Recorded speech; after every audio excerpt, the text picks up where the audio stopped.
Jnanakosha, Puranas, Introduction.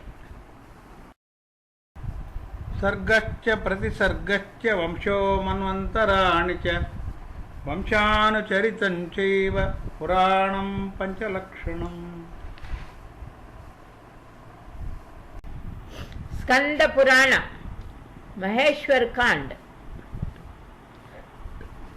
Daksha's animosity towards Lord Shiva. Skanda Purana begins with the eulogy of Lord Shiva, saying, "Salutations to Lord Shankar, who has entrusted the job of creation to Lord Brahma, who has instructed Lord Vishnu to nurture the world, and who himself acts as the supreme annihilator." During ancient times, one sage Shaunak had performed a grand yajna at his hermitage in Naimisaranya forest. Many sages had thronged Naimisaranya to attend it. One of them was sage Lomesh. After the yajna was over, all the assembled sages requested sage Lomesh to narrate the divine tales of Lord Shiva. Sage Lomesh said, Daksha Prajapati had got his daughter Sati married to Lord Shiva. Once he had performed a grand yajna in which he had invited everybody except his own son-in-law. When Sati learnt about the yajna, she sought Lord Shiva's permission to attend that yajna. Lord Shiva tried to convince her that it was not proper to attend a ceremony in which one had not been invited. But Sati did not pay any heed and was bent upon attending that yajna. Ultimately, Lord Shiva had no option but to give his consent. But he did not forget to send his Rudra Ganas with her for her protection. Sati jumps into the sacrificial fire. When Sati reached her father's place, she saw a grand yajna being performed. A large number of people had been invited, the deities, the sages and the hermits. Sati became sad because Daksha had invited everybody except her husband. She knew quite well that it was a deliberate decision on part of her father not to invite Lord Shiva. But she got infuriated when she found that Daksha had not even kept Shiva's share in the yajna while the shares of other deities had been kept. When Daksha saw Sati, he was enraged. "How dare you come here? Your husband is an embodiment of inauspiciousness. He is the lord of the spirits, ghosts and all types of mean powers. This was the reason why I did not invite him." The insult heaped on her husband in front of everybody devastated Sati. She felt so humiliated that she decided to give up her life. Before anyone could understand, she jumped into the sacrificial fire and was charred to death. All the deities present there were stunned by this sudden development. All the Rudraganas mourned Sati's death with deep sorrow. Meanwhile, Lord Shiva got the sad news from Narada.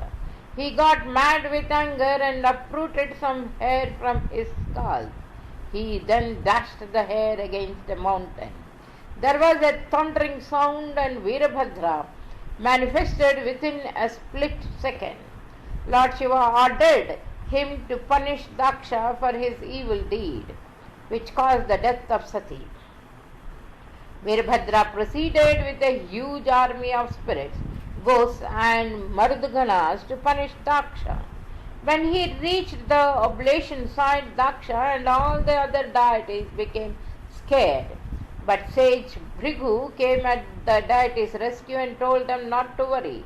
He then chanted few mantras which helped the deities to win the first round of the battle. The defeat of his army enraged Veerbhadra to such an extent that he created havoc in the ranks of deities' army.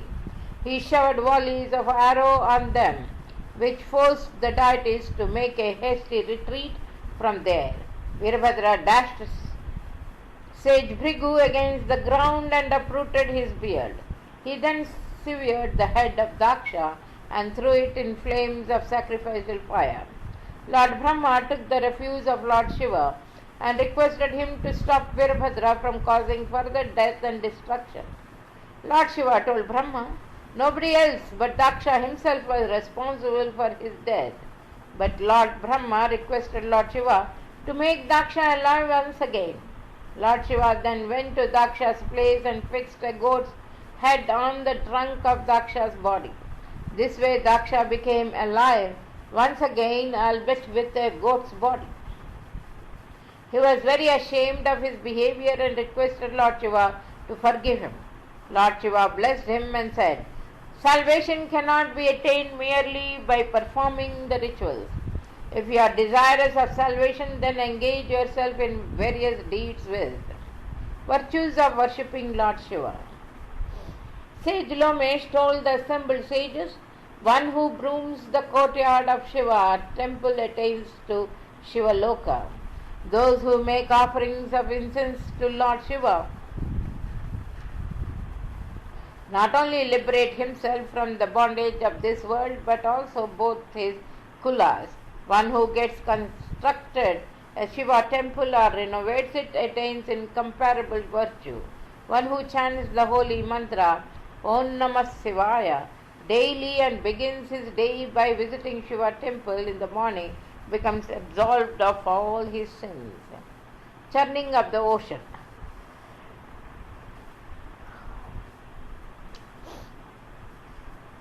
Sage Lomesh narrated the tale which described how Indra lost heaven after he showed disrespect to Brihaspati.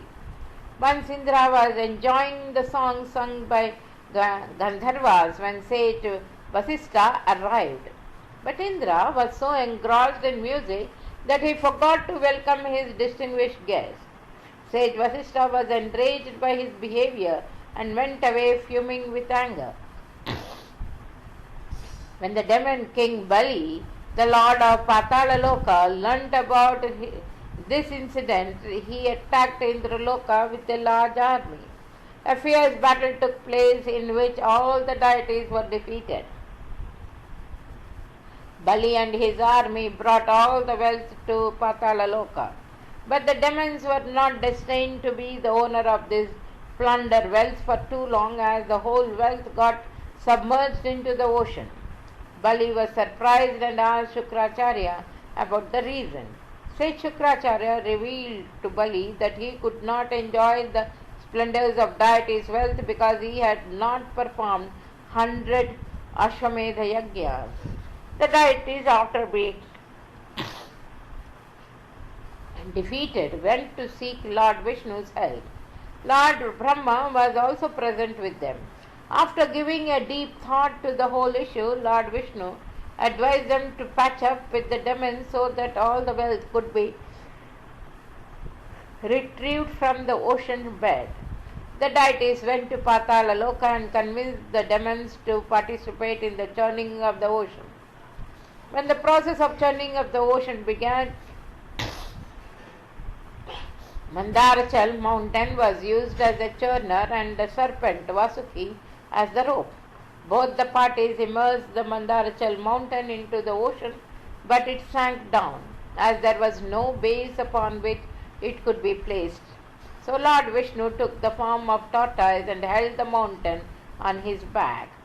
Churning of the ocean resulted into the emergence of many things like Chandrama, Surabhi, Kalpatri, Kaustubha, Ucheshwariya horse, Airavan, Goddess Lakshmi, poison, ambrosia, intoxication. When poison emerged from the seabed, neither the deities nor the demons made any claim for it. The poison was so venomous that the whole world started getting inflamed by it. Lord Shiva then drank the halahal poison, and thus the world was saved. Lord Vishnu accepted Goddess Lakshmi as his consort. The emergence of ambrosia. When Dhanvantari appeared with a pot of ambrosia in his hand, a demon named Vrishchaparva snatched it from him. All the demons then fled to Patalaloka with the pot of ambrosia. Lord Vishnu disguised himself as an enchanting beauty and went to Patalaloka. There he found all the demons quarreling among themselves. Each of them wanted to have his own share of ambrosia. The demons were stunned by Mohini's beauty the moment they saw Lord Vishnu in the form of beautiful lady. Mohini took control of the ambrosia pot and summoned the deities to Patala Loka. All the deities and demons were made to sit in separate rows. Mohini then started distributing ambrosia to the deities. A demon named Rahu, who had disguised himself as a deity, was also sitting among the deities. Hardly had Rahu gulped down some ambrosia than Mohini severed his head on the information given by Chandrama. The severed head of Rahu tried to take revenge by swallowing Chandrama, who took the refuge of Lord Shiva. Shiva kept Chandrama within the locks of his hair. Meanwhile, Rahu too came chasing Chandrama, and Lord Shiva wore his head as a garland in his neck.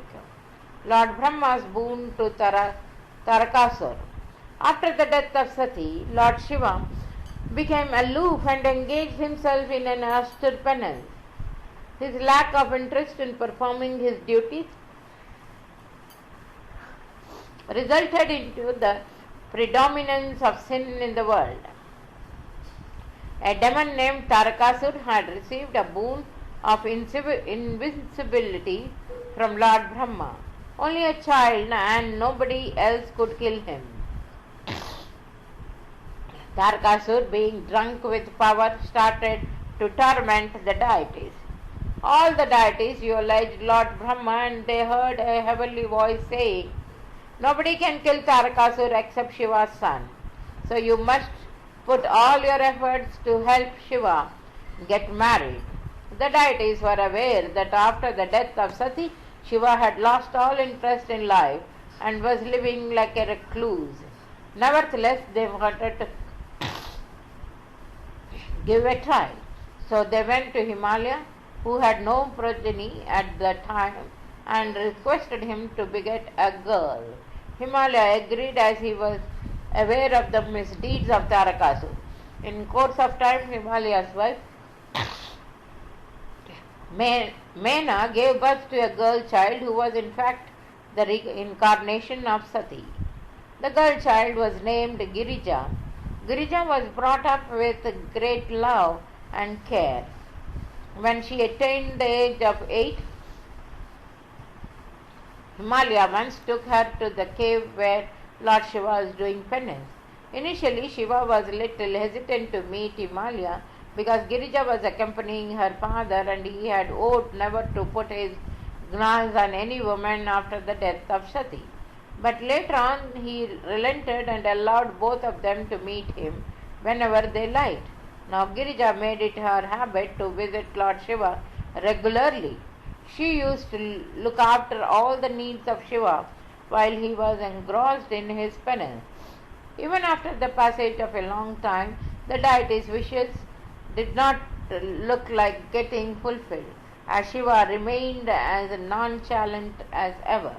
So the deities requested Kamadeva's help in sowing the seeds of love and passion in Shiva's heart. Kamadeva went to the place where Lord Shiva was doing his penance.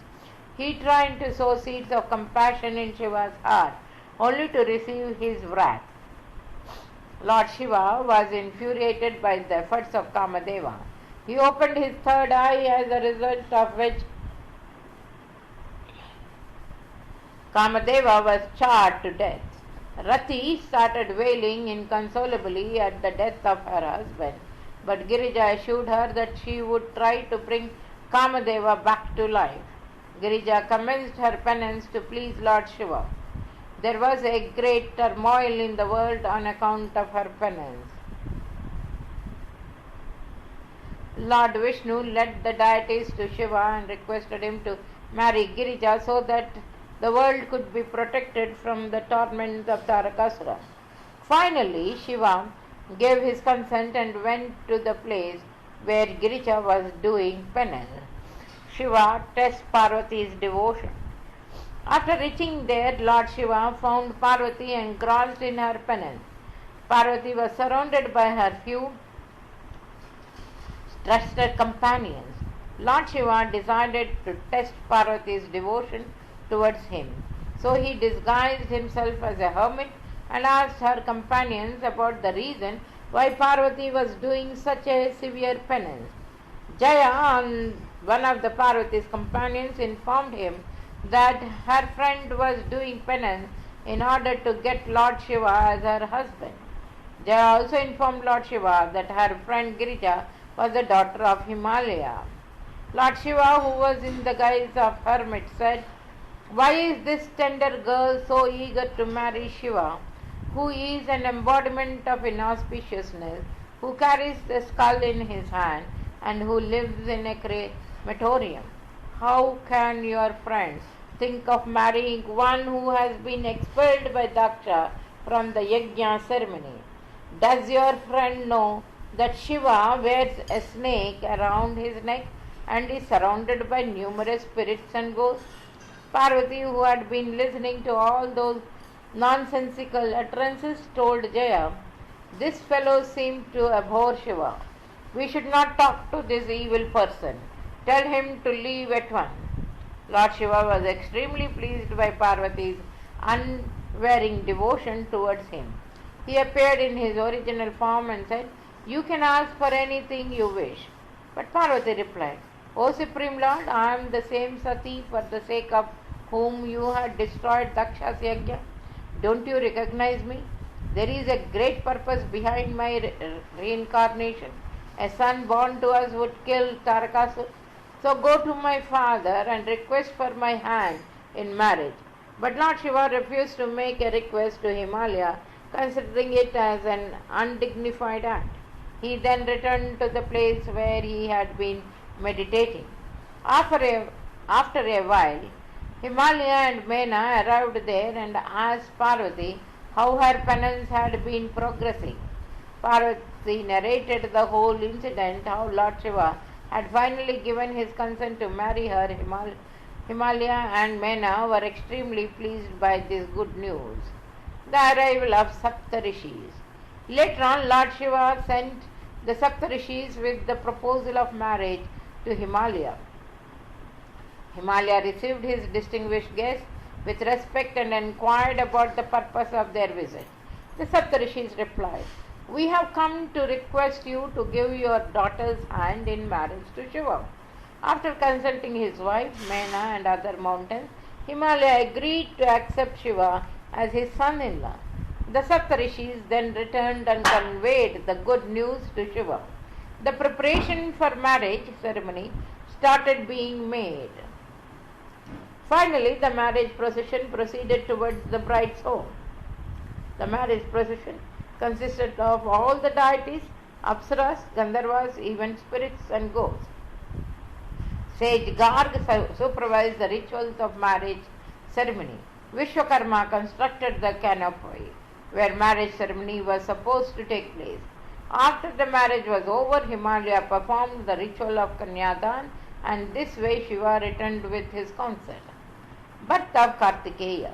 Lord Shiva and Parvati lived happily at Gandhamadana mountain, enjoying every bit of their conjugal life. Once it so happened that a small quantity of Shiva's sperm fell on the ground while he was enjoying intimate moments with Parvati. As a result, tremendous amount of heat was generated and the whole world started burning. Lord Brahma and Lord Vishnu instructed Agni to employ some means so that the destruction caused by Shiva's overflowing sperm could come to an end. Agni went to Gandhamadana mountain in the guise of a hermit. He requested Parvati by saying, "O mother, please give me something as alms. I have nothing but my hands as a begging bowl." Parvati kept Shiva's sperms on his palm, which was eaten up by Agni. Parvati was enraged to see this and cursed Agni. "You have shown disrespect to me. From today onwards you would become omnivorous. The sperms which you have devoured would cause unbearable inflammation in your body." As a result of Parvati's curse, Agni really started experiencing unbearable inflammation in his body. He requested Lord Shiva to reveal the means by which his pain would come to an end. Lord Shiva instructed Agni to implant those sperms in any woman's womb to get rid of the unbearable inflammation.